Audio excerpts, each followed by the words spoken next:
Hi, welcome to Vijay's info. இன்றைக்கி நம்ம கிருஷ்ணன் ஜெயந்திக்கு ஒரு முக்கியமான நைவேத்தியம் திரட்டு பால் செய்கிறோம். இதுக்கு நான் 1 லிட்டர் நல்ல ஃபுல் ஃபேட் உள்ள பால் எடுத்திருக்கேன். அதை நல்லா இப்போ நம்ம போட்டு காய்ச்சிட்டு இருப்போம். இந்த சைட்லலாம் இது வரப்போ இந்த பாலாடெல்லாம் தங்கும். அதெல்லாம் நம்ம இப்படி எடுத்து விட்டுகிட்டே இருந்தோம்னா ஒரு 20 நிமிஷத்தில் நமக்கு ரெடி ஆயிரும். சாதா பசும்பால் வாங்கினீங்கன்னா ரொம்ப நேரம் ஆகும். நல்ல ஃபுல் க்ரீம் உள்ள பால் எடுத்தீங்கன்னா ஒரு 20 நிமிஷத்தில் 25 நிமிஷத்தில் ரெடி ஆயிரும். இப்போ நான் ஒரு 10 நிமிஷம் ஆயிடுச்சு. இதை நல்லா கிளறிட்டுருக்கேன். நல்லா கிளறணும். நல்லா அடி பிடிக்காமல் கிளறுங்க. நல்லா கனமான பாத்திரம் எடுத்துக்குங்க. நான் இப்போ பேன் எடுத்திருக்கேன். பேனை ஒரு 4-5 தடவை நல்லா வாஷ் பண்ணியிருக்கேன். வாஷ் பண்ணிவிட்டு இந்த பாலை ஊற்றி கிளறிட்டுருக்கேன்.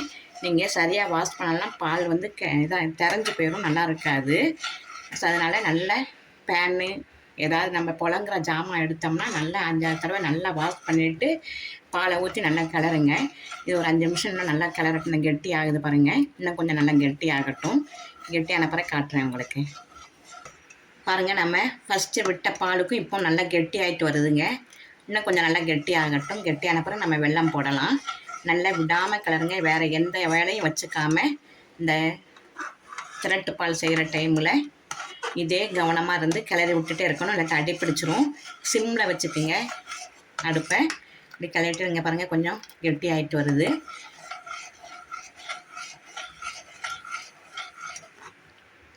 இன்னும் கொஞ்சம் கெட்டி ஆகட்டும்.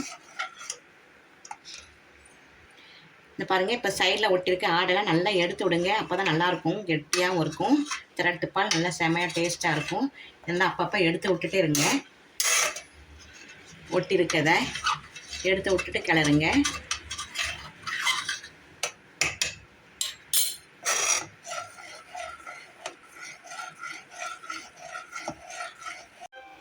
பாருங்கள், இப்போ ஒரு 15 நிமிஷம் ஆயிடுச்சு. நல்லா கொஞ்சம் கெட்டி பதத்துக்கு வந்துட்டு இருக்கு. இன்னும் ஒரு 10 நிமிஷம் 20 நிமிஷம் ஆகும். இப்போ நம்ம ஸ்லோவாக தான் வச்சுருக்கோம் ஸ்டவ்வை. ரொம்ப வச்சிடாதீங்க, ஃபுல்லாக வச்சிடாதீங்க. ஃபுல்லாக வச்சா ரொம்ப அவசரமாக கிளற மாதிரி அடி பிடிச்சிரும். நம்ம இந்த சைடு கொஞ்சம் எடுத்து விட்டுட்டே இருக்கோம். பொறுமையாக செய்யணும். அப்போ தான் இந்த பதம் கரெக்டாக வரும். இந்த சைடு எடுத்து விட்டுட்டே இருங்க அப்பப்போ. இல்லாட்டி அது அந்த சைடெல்லாம் ப்ரௌன் கலர் ஆயிரும். இப்போ நம்ம 2 நிமிஷத்தோடவே இந்த சைடில் உள்ளதாக எடுத்து வச்சுக்கிட்டே கிளறுவோம். பாருங்கள், நம்ம ஊற்றின பால் எவ்வளோ அழகாக வத்திருச்சுன்னு. 3/4 பதம் நல்லா வத்திருச்சு. இப்போ நம்ம சர்க்கரை போடலாம். நாட்டு சர்க்கரை போடுறேன்னா உங்களுக்கு எவ்வளோ டேஸ்ட்டு வேணுமோ, இனிப்பு எவ்வளோ வேணுமோ அதை போடுங்க. நான் ஒரு 3/4 கப்பு போடுறேன். உங்களுக்கு ஸ்வீட் நிறைய பிடிச்சிருந்தா இன்னும் கொஞ்சம் ஸ்வீட் கூட போட்டுக்குங்க. இதில் அளவுலாம் கிடையாது. இந்த ஸ்டேஜில் நம்ம வெல்லத்தை போட்டோம்னா சரியாக இருக்கும். நீங்கள் நாட்டு சர்க்கரை இல்லைட்ட வெல்லம் கூட போடுங்க. ஜீனி போடாதீங்க. ஜீனி போட்டால் அது பால் கோவா மாதிரி ஆயிரும்.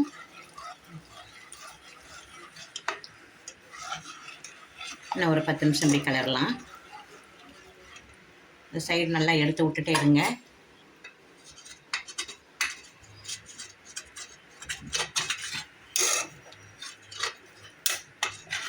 இன்னும் 10 நிமிஷம் ஆகட்டும்.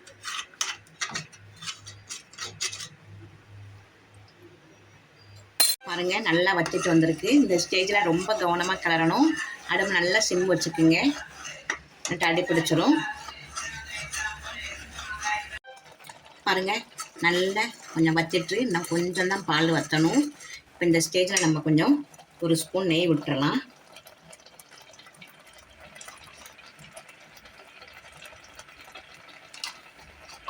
நெய்வேத்தியம் சாமிக்கு படைக்கிறது கொஞ்சம் நம்ம மெனக்கடை தான் செய்யணும். அப்போ தான் நல்லாயிருக்கும்.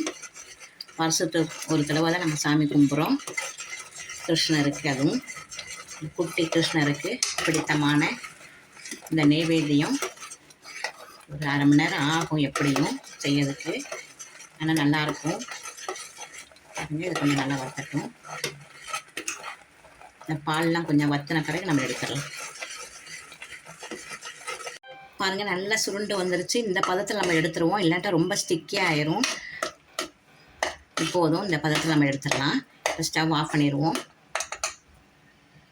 இப்போ பாருங்கள், தட்டில் கொஞ்சம் நெய் தடவி வச்சுருக்கேன். இதில் நம்ம விட்டுறலாம். இந்த குக்கர்னால நல்லா நமக்கு அடியே பிடிக்கலை, இல்லாட்டா பாலுக்கு ரொம்ப அடி பிடிச்சிரும். இல்லாட்டா அடி கனமான பாத்திரம், இல்லாட்டா இதை மாதிரி குக்கர் எடுத்தீங்கன்னா நல்லா 5 தடவை நல்லா அலசி நல்லா கழுவிட்டு நீங்கள் யூஸ் பண்ணுங்கள். பாருங்கள், ஒட்டவே இல்லை பாருங்கள் பேனில். அதனால தான் நான் பேன் எடுத்திருக்கேன். நல்லா கனமான பாத்திரம், இல்லாட்ட கலர்றது ரொம்ப கஷ்டம். கனமான பாத்திரம் எடுங்க, இல்லாட்ட இதை மாதிரி குக்கர் எடுங்க. அப்போ தான் பாலை கிளறதுக்கு நல்லாயிருக்கும். பாருங்கள், ஒட்டவே இல்லை, சூப்பராக வந்திருக்குது. இது கொஞ்சம் ஒரு 10 நிமிஷம் ஆறின பிறகு காமிக்கிறேன் உங்களுக்கு. தட்டில் எடுத்து போட்டாச்சு. தட்டில் நெய் தடவி இதில் போட்டு வச்சுருக்கேன். கொஞ்சம் ஆறட்டும், ஆறின பிறகு உங்களுக்கு காட்டுறேன். பாருங்கள், குட்டி கிருஷ்ணருக்கு பிடிச்ச நல்ல திரட்டு பால் ரெடி ஆயிடுச்சு. செம்ம டேஸ்ட்டாக இருக்கும். நல்ல நெய்வேத்தியத்துக்கு ரொம்ப சிறந்தது. நல்லா பால் வச்சு செஞ்சுருக்கோம், எந்த கலப்படமும் பண்ணலை. நல்லா இந்த கிருஷ்ண ஜெயந்திக்கு சூப்பராக இந்த திரட்டு பாலை வச்சு நீங்கள் சாமி கும்பிடுங்க. குட்டி கிருஷ்ணரை நம்ம நல்ல மகிழ்ச்சியாக வரவேற்போம். இந்த ரெசிபி உங்களுக்கு பிடிச்சிருந்ததுன்னா லைக் பண்ணுங்கள், ஷேர் பண்ணுங்கள், சப்ஸ்கிரைப் பண்ணுங்கள். இதை நம்ம கீரல்னா கூட கீரிக்கலாம், இப்படியே இருந்தாலும் இருக்கட்டும். இல்லாட்டா கீரல் கொஞ்சம் ஆறின பிறகு கீரல் கூட போட்டுக்கலாம். இந்த ரெசிபி உங்களுக்கு பிடிச்சிருக்கும் நம்புகிறேன். பிடிச்சிருந்தா லைக் பண்ணுங்கள், ஷேர் பண்ணுங்கள், சப்ஸ்கிரைப் பண்ணுங்கள், பெல் ஐக்கானை தட்டி விடுங்க. மற்றும் ஒரு நல்ல ரெசிபி உங்களை சந்திக்கிறேன். பாய்.